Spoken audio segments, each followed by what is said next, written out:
Hey guys, Nohara here, and today we're back from another YouTube video. Today we're going to be talking about Darth Vader from Star Wars versus Obito Uchiha from Naruto Shippuden. If you're going to enjoy this video, then make sure to like, subscribe. We'll be using Legends Darth Vader because live action Darth Vader gets absolutely destroyed, so it's much more of a fair fight and just much more debatable overall. So let's just get into the video. For strength attack potency for Obito, in base he was capable of controlling all of the Bijou, or at least most of them, and their combined Bijou bomb were capable of outputting about 12.41 teratons of TNT, or equal enough to destroy a country. He was also capable of putting Kurama under a Genjutsu, and Kurama was stated able to destroy the world several times over, possibly meaning that he's planet level in base. Also, and with his 10-tailed Jubi form, he was capable of raising the God Tree out of the ground in the span of a second, planting its roots all across the earth. The power needed to do such a feat in such a short span of time. He must have had power equal to almost 100 zetatons of TNT, or enough to destroy a planet.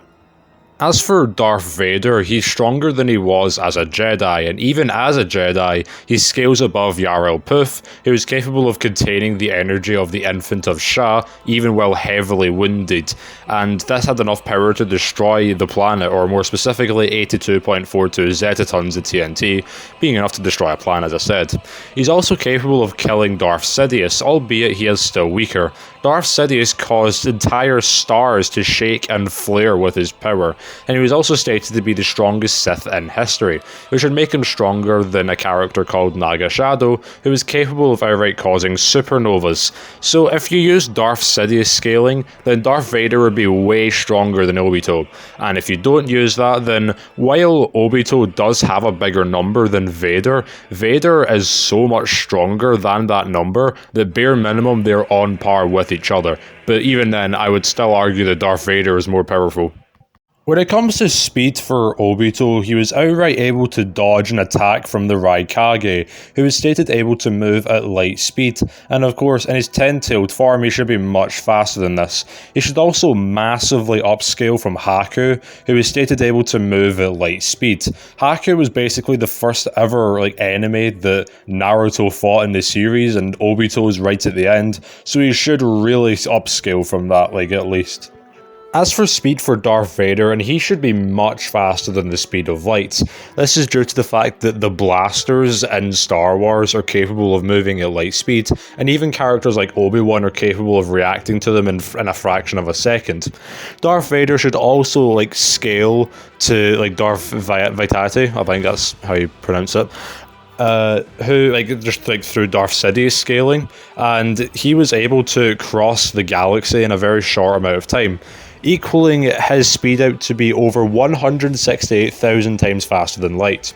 So while Obito is very much way faster than Haku, I don't think there is that much I don't think you can quantifiably say that he would catch up to Vader's level of speed. Yeah, if you were to say that Obito is thousands of times faster than Haku, that wouldn't not make sense, but there's no evidence that he's exactly that fast without headcanons, so basically Darth Vader is more likely to be far faster than Obito.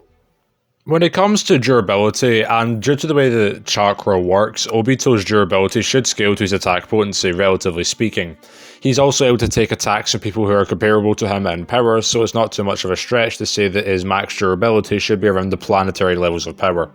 As for Vader, and he's durable enough to take force attacks from people who are also comparable to him. So it's basically the same story as it was for the attack potency, where basically if you buy Sidious scaling, then Darth Vader would be massively more durable than Obito, but if you don't, then Darth Vader would at least be on par with Obito. For abilities, weaponry, techniques, and Obito has a lot, so I'll go through it as quick as I can. He has chakra manipulation, he's skilled in hand-to-hand combat, he's a weapons master, he has statistics amplification, he has surface scaling and water walking, he has afterimage creation, stealth mastery, and speed enhancement. The substitution jutsu also allows him to instantly replace himself with a nearby object, which basically gives off the illusion that he's been hit by something. He has minor illusion creation and duplication via the clone technique, he has shape-shifting via the transformation technique. He has paralysis inducement via the temporary paralysis technique. He has breath attack and fire manipulation. He has wood manipulation and explosion manipulation via the explosive tags. He has regeneration due to having Hashirama's cells, which can reattach lost limbs. He has self-sustenance, as he doesn't need food or water to survive. He has earth manipulation, chakra absorption, extrasensory perception. He can summon things to him so long as he has like under his control. He has an insane pain tolerance, having his eye removed, losing an arm and getting pierced through the chest and heart, and was still relatively okay. He has resistance to madness manipulation and transmutation, as he merged with Zetsu, who possessed Hashirama's cells, which that's what happens to you if that happens. With the Sharingan, he has enhanced height, being able to see invisible people and being able to see through things. He has analytical prediction. He has information analysis and power mimicry, being able to discern the reality behind any technique, and also being able to copy ninjutsu, genjutsu, and taijutsu. He also has minor lights manipulation, as the Sharingan shines in the dark. He has illusion reflection, as the Sharingan has the ability to decipher the opponent's genjutsu and mimic it, reflecting it back onto the user. He has illusion nullification, as he can break free of genjutsu and nullify it. He has minor astral projection, as he can go into the mind of someone he's fighting. He has mind manipulation, being able to hypnotize his targets and control their actions. He has paralysis inducement. He can put people to sleep. He has perception manipulation. He has memory manipulation. He has subjective reality via Izanagi, which can rid Obito of anything that might be bad to him, including injury or death, passing it off as an illusion. Although if this happens, then basically anything that's advantageous whatsoever would still remain of the opponent's attacks, at least, and also lasts only for a few seconds. He also has resistance to illusion creation, perception manipulation, and mind manipulation, as the Sharingan, as we already went over, can see right through genjutsu. With the Mangekyo Sharingan, he basically has spatial manipulation, durability negation, BFR, teleportation, and dimensional travel, as his Kamui allows things to phase through him, and he can use it to portal into other places for himself and other people, and also just tear space-time apart on someone as well. He has enhanced senses, being able to perceive invisible barriers and create invisible clones. He has body control, as he can paralyze and, control whoever he pierces. He has possession, clairvoyance, and telepathy. He has limited levitation. He has gravity manipulation, telekinesis, and sealing, as the Deva Path allows you to do that, basically being able to control and attract different forces.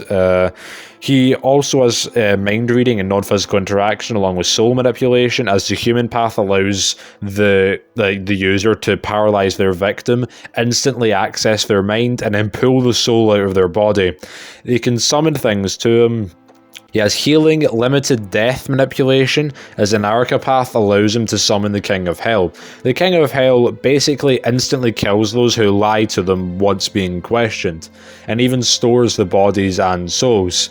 He has cyborganization, body control, weapons creation, explosion creation, and homing attacks, due to being able to create mechanical arms and create explosive missiles that home in the target. He can absorb ninjutsu. He has healing. He can resurrect people from the dead, but at the cost of his own life. He has chain manipulation, being able to create chakra chains, which can restrict the power and bind people, whoever they, grab onto. He has attack reflection and air manipulation, due to being able to convert attacks into wind chakra and reflect them back onto his opponent. He has resistance to paralysis inducement, as the Renegan users are unaffected by the binding properties of black receivers, and has also got resistance to possession. With the Jubi Jinchuriki, or his 10-tailed form, he has longevity, air manipulation, water manipulation, electricity manipulation, elemental manipulation, force field creation, and healing. He has regeneration. He has a type of immortality that comes along with that regeneration. He has matter manipulation, as the truth-seeking orbs are superior to Inoki's dust release. which can turn targets to dust on a molecular level. He has reality warping, as the truth-seeking orbs are comprised of the yin-yang release, which allows him to alter reality, which allows him to erase ninjutsu, people, space-time, and matter from existence.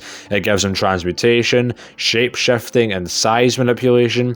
He has weapons control, as he can basically telekinetically control the truth-seeking orbs up to a 7-meter radius away from him. He can negate all ninjutsu they come into contact with, and also negate energy attacks and elemental-based attacks, along with Potency and dust release. He has, limited invulnerability, as Jinchuriki are impervious to ninjutsu, which also includes energy attacks and elemental attacks, with the only exception to this being natural energy. He has power bestowal, as he gave Kakashi his Mangekyo Sharingan. He has non-physical interaction and soul manipulation via the tailed beast chakra arms, which allows him to directly interact with the soul. He has resistance to existence erasure, ice manipulation, being sealed away, extreme heat, madness manipulation. He has resistance to having his power nullified. He has resistance to paralysis inducement, body control, and possession. As for Darth Vader, he gets stronger with rage, he has enhanced senses, he's skilled with the lightsaber, which makes him a skilled swordsman, he has precognition, telekinesis, telepathy, mind manipulation, and memory manipulation, due to scaling to Count Dooku, who should be able to do the same. He has psychometry, he can create barriers with the Force, he has energy manipulation, being able to reflect, redirect, and absorb energy attacks. He has technokinesis, being able to basically control, technology in a telekinetic sort of way. He has aura sensing, he has clairvoyance, he has telekinetic blasts, he can create illusions, he has energy blasts in the form of Kindheit. He has regeneration with force healing. He has resistance to poison manipulation, matter manipulation on an atomic scale. He has resistance to transmutation, battle mind, consumescence, force scream, force stun, and pyrokinesis. He has resistance to force drain, and he's also very good as a pilot. He should also massively upscale from much weaker characters who are capable of resisting the Jedi's mind control. The abilities that his lightsaber should be able to grant him are plasma manipulation, as lightsabers are made of pure plasma. He can reflect energy attacks with his lightsaber. He has heat manipulation, minimal sound manipulation, minimal fire manipulation with his lightsaber.